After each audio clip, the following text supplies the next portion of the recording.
So today we're going to be doing work on the STi Series 1, Episode 2. Stick around to see a step-by-step how to do this yourself.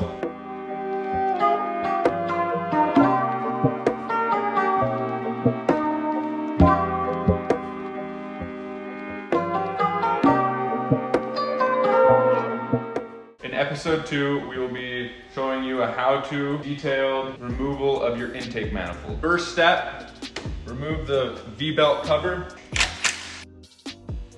Push clip. Step 2, I'm going to remove just the air intake.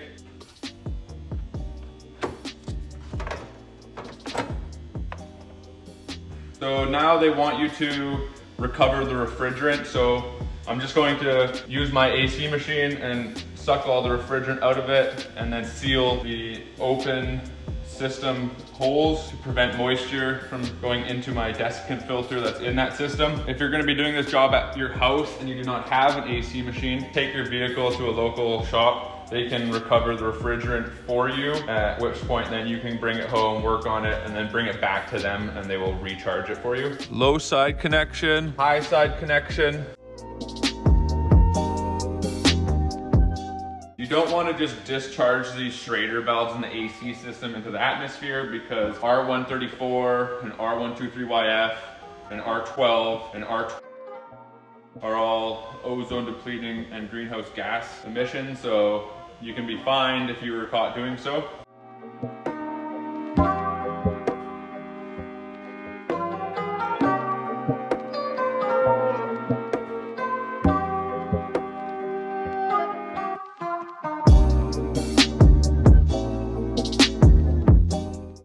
Disconnect the negative battery because we will be basically removing most of the engine harness on this vehicle. We're just going to pull the battery because it might allow for more space.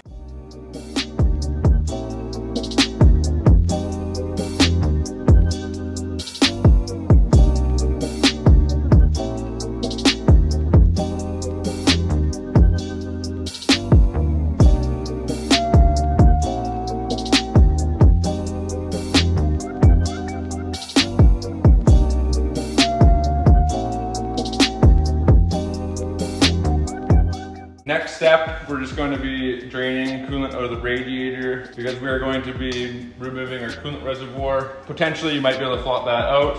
We're going to be doing a lot more work here when we're changing the rad and some coolant hoses. So we're just going to drain the coolant right now out of the rad.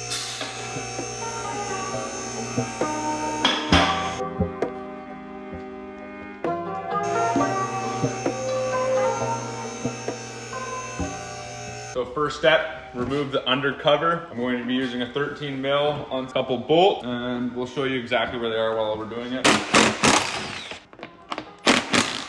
So they have two push clips up on the frame by the wheel well, one on each side. And now there's just these two clips that slide off when you push the whole thing that way.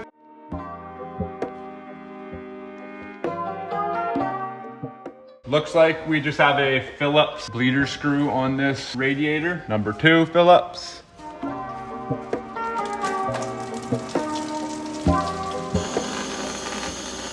SF Cobb airbox removal. 2.5 millimeter Allen key.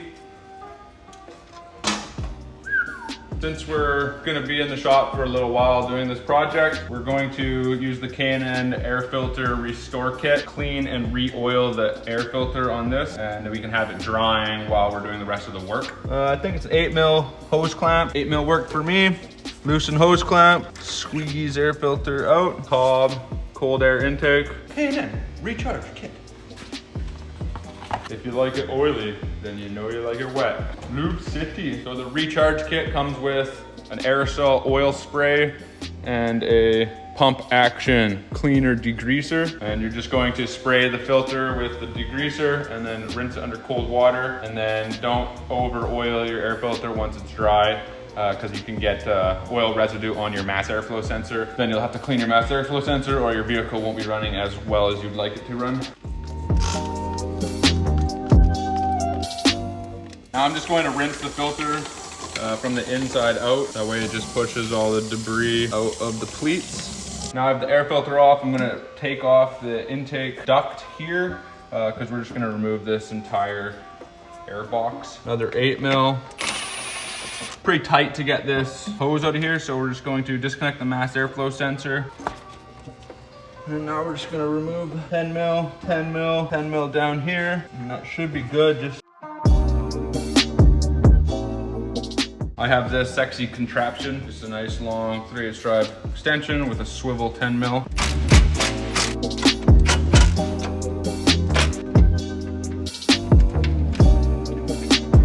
Boot super tight. Just gonna pull the boot out with the mass airflow sensor. I guess potentially you could have also removed these 2 bolts on each side, and that would have worked also. But next step, remove the intercooler. Gonna remove the GFB bypass valve. Put a screwdriver in there to turn this off so I can access the little Allen head bolt behind it. It has 2 5 mil Allen head. Pull these off.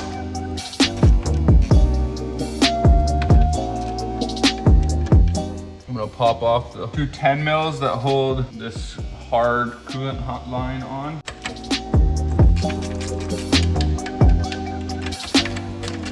Now that hose is loose. I'm going to undo the 2 12 mil heads that are on the intake manifold for the intercooler bracket. And we're gonna just undo the bushing one on this side because the mount brackets are a little bit harder to get at.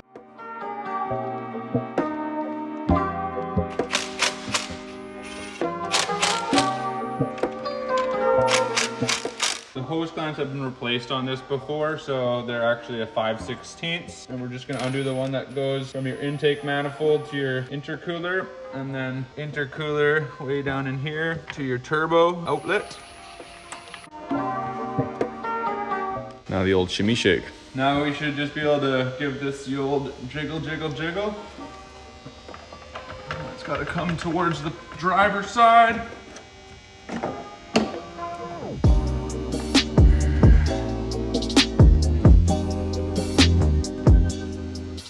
Next up, remove the alternator or generator. Because we're removing the radiator also and replacing the intake and the outlet of the for the coolant hoses, I'm just gonna get this out of the way for just better access. There, over here.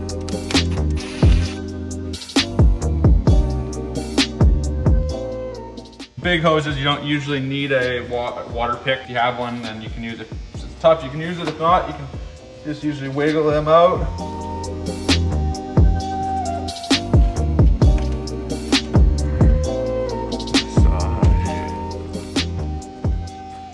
Removing the alternator. So first we just need to decrease the tension on this belt so we can remove it. This bolt here is what you use to increase and decrease the tension. And it has another bolt just underneath that holds it in place. So we just crack the bolt that holds it. And now we will be able to change the tension. And also the pivot bolt here just needs to be cracked free so that you're able to pivot it.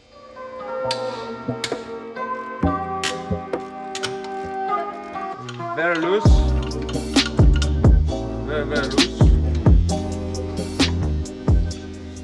And you don't want to get a bunch of dirt or grease or oil or coolant on this belt because it will affect the life of it. So now it's time to take our positive wire off of our alternator, and we can also disconnect the electrical connector on there and then undo all the bolts so we can actually remove the alternator. This is a 12 millimeter. This one you just pop that up so you can slide it off of this bracket. Gives you a little more wiggle room.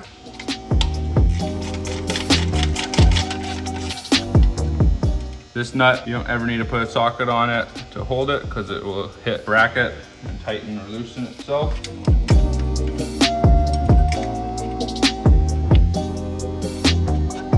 Oh, she's in there good. You don't usually want to pry on a connector unless you're 100% sure that the locking tab is being released, in which case then you can try and use a little bit of extra leverage.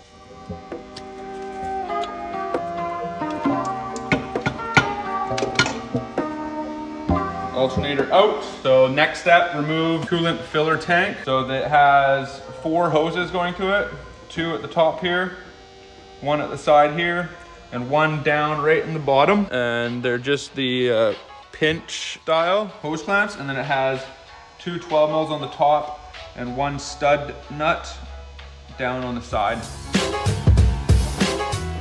I'm just gonna undo them from the radiator because we're gonna be replacing this radiator and here, and then it also gets the hoses out of the way. Just gonna pinch that and slide it down. Pinch this guy and slide it down.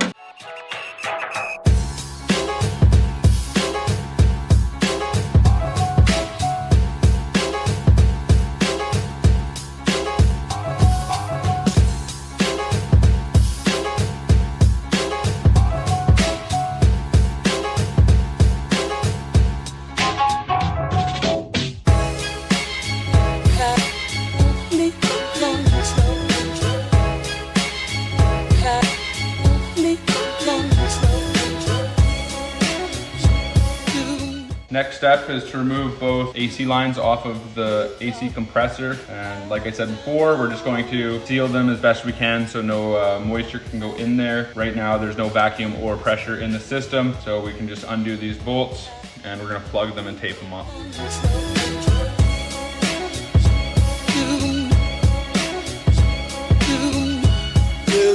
Big announcement.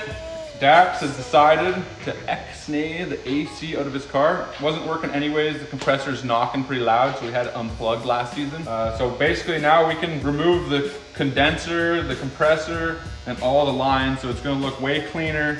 You're gonna have better airflow because it doesn't have to go through the condenser before it goes through the radiator. And we're gonna lose a little bit of resistance from the bearing and also the weight from the compressor itself.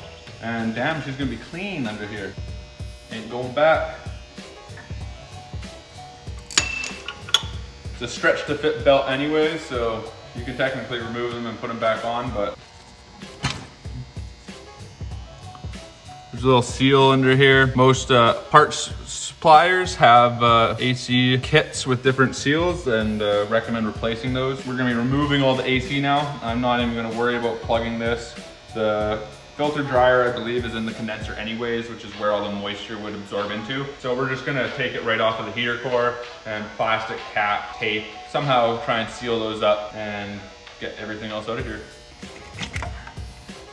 So for you guys that are gonna be reusing your AC system because you wanna be driving in cool air, you can get plastic cap, and I always recommend going over because now I can't install this with this plastic cap on the vehicle. If you go inside into the inside diameter, there's a potential chance that you install it and leave that cap in there. So we're just gonna plug it like that, and you would just do that on both.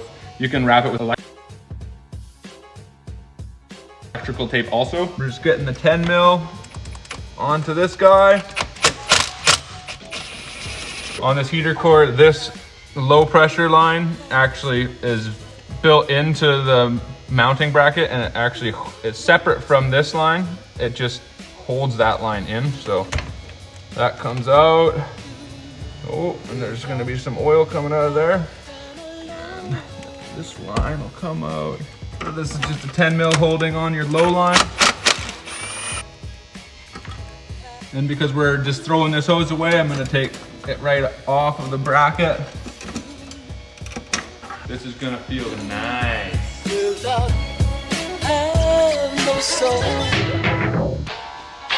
Oh, bye-bye. Okay, so we're just gonna remove the compressor. It's got 4 big, long 12 mil head bolts. There's one here, and there's gonna be one down here. There's one right at the bottom down there, a little tight, and one right in here.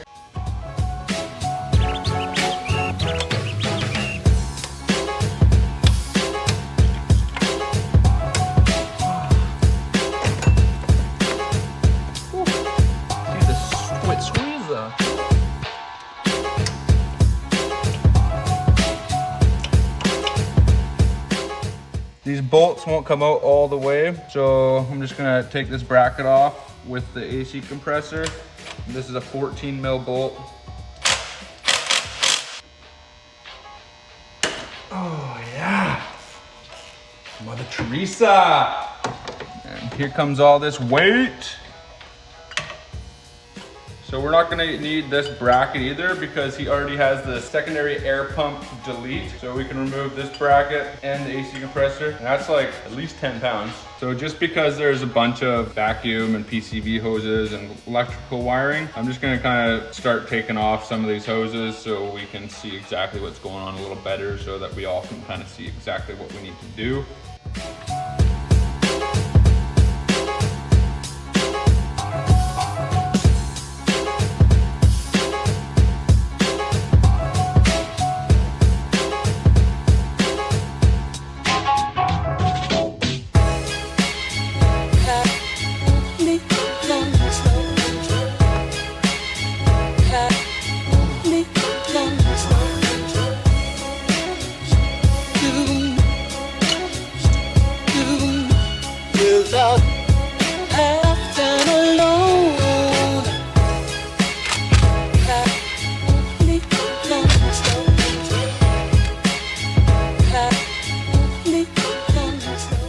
So now that I undid that 10 mil, 12 mil, and another 10 mil that hold these different valves onto this bracket, we can at least flop everything out of the way and so we can access what we need to. Next, I'm just gonna take off these coolant hoses that go to my throttle body. There's one at the top and one at the bottom.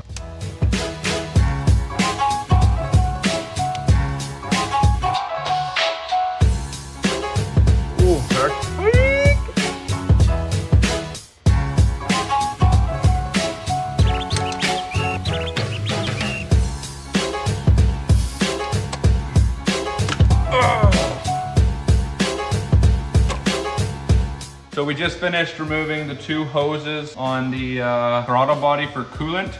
This top one's a little tight to pull back, so I just had a flat head and help push it as I pulled it. And now, next step, we're going to remove the vacuum line from our brake booster off of the intake manifold, and also the fuel pressure regulator hose, which is just below it, also off of the intake manifold.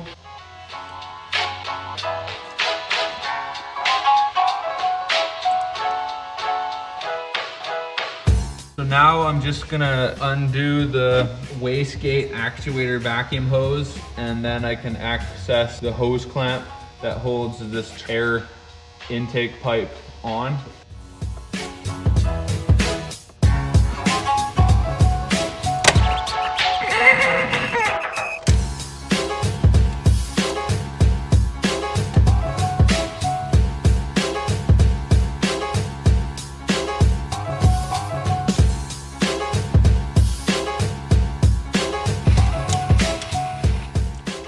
And we're just gonna unclip this little push clip, and by just pushing in on, it's got two tabs on each side. If you try and pull it, you'll just break those tabs off. So if you just either squeeze it with some needle nose pliers or push on it with a flathead screwdriver. So now that I've got this engine harness a little free, we're actually gonna disconnect it. Usually there's a locking tab that will prevent you from opening. So we just need to push down on this little tab here to release the swing arm. And then you can open this and just try and wiggle and don't pry on anything too hard. And they're always really tight because they have so much friction with all the different pins in there. All right, so now I'm just gonna go around and disconnect all the electrical connectors that I can find, like my throttle body connector, and we got, you know, like my crank position sensor and my engine temperature sensor. So my TGV connectors, and yeah, so we'll just go ahead and do that. 12 mil negative ground strap to the top of the intake manifold. Disconnect this TGV on this side. Oh, fade connector. Oh. Other connector down underneath. Oh. Just gonna pop off this purge valve or evap valve. So one of the first steps they recommend is to relieve the fuel pressure. This has like 41 to 46 PSI fuel pressure in it. The car had sat overnight and we just did it. We just popped off these lines and had a rag under there and barely any fuel came out of them. They say to just remove your fuel filler cap. On this model, these have pinch style releases, but if you have a 9-degree pick instead of like a fuel line quick disconnect tool, you can get in here and just twist up that piece so it's over top, and we just got to do that on the bottom and the top. Just be careful that you don't damage the plastic.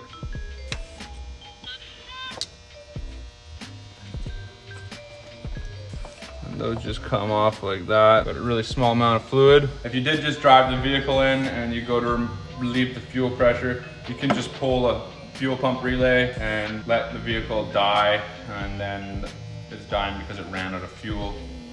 Which in that case you have no fuel pressure left.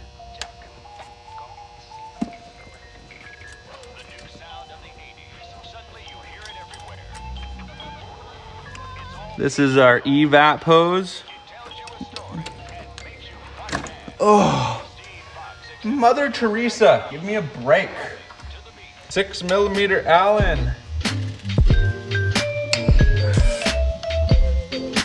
10 mil. Just the bracket for these. I'm gonna take this off too because I don't know. Seems super tight. All right, so we disconnected a lot of the brackets up there, and necessarily we didn't have to because it turns out the whole manifold will lift up with the harness attached to it.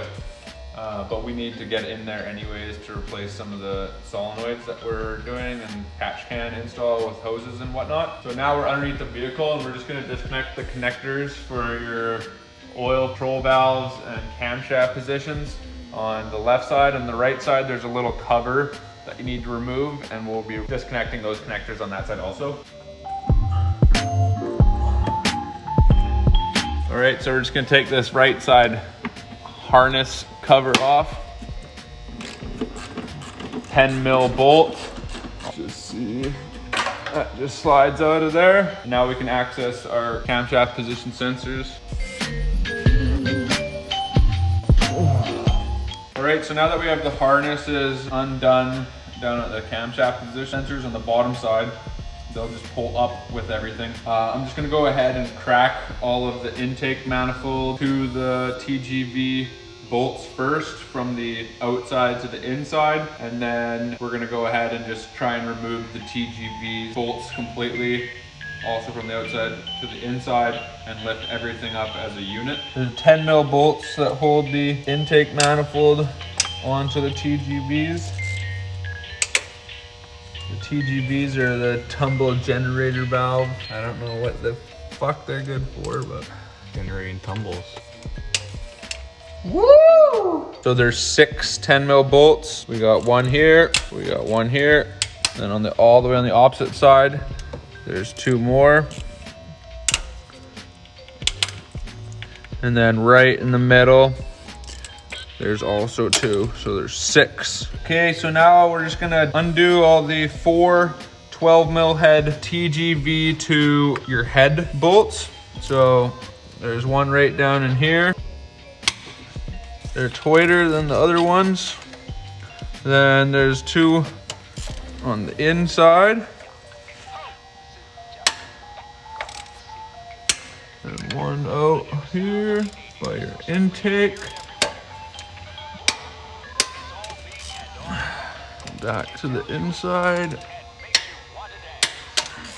Fox examines an overnight phenomenon, rapping to the beat.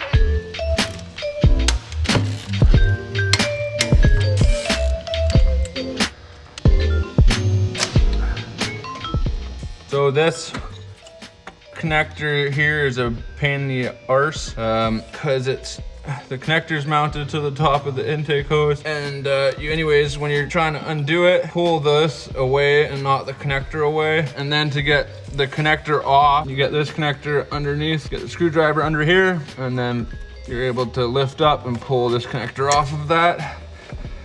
So I'm just gonna disconnect the coil connectors next, and there's just 2 connectors on each side of the engine, one for each cylinder. come out like that. I'm just lifting it up a little bit on that. And sliding it back. Don't pry too hard because you could break those. And then we just need there's one push clip on each side that holds it to the head that you'll have to undo, pry off like this. There's two of them. Okay.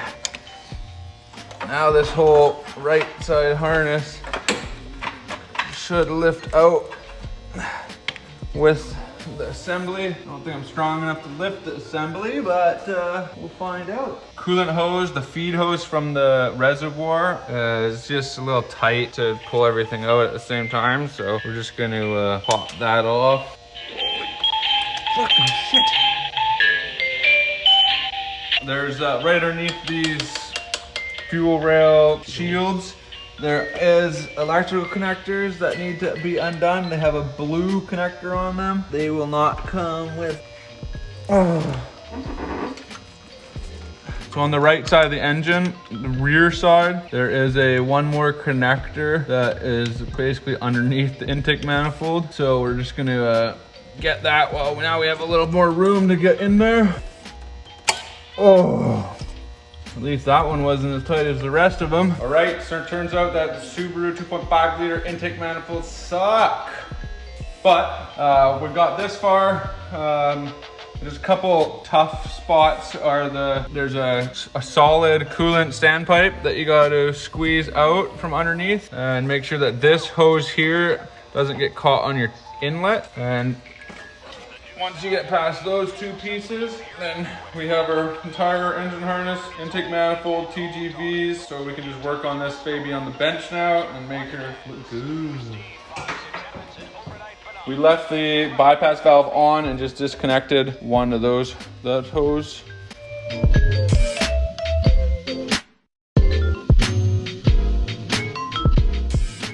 Okay, so we just pulled the intake manifold and TGVs off. I'm gonna plug the intake holes with some shop towel. Prevent debris from getting in there. Just make sure you remember to remove these. Wilma, senor.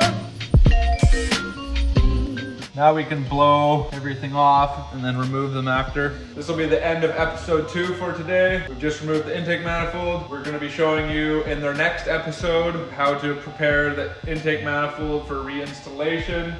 Look forward to that. Subscribe, follow us, like us, dislike us, comment down below.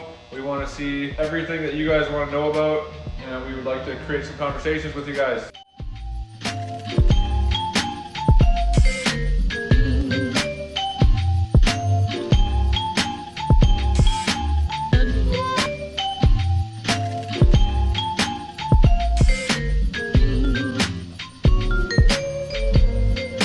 I know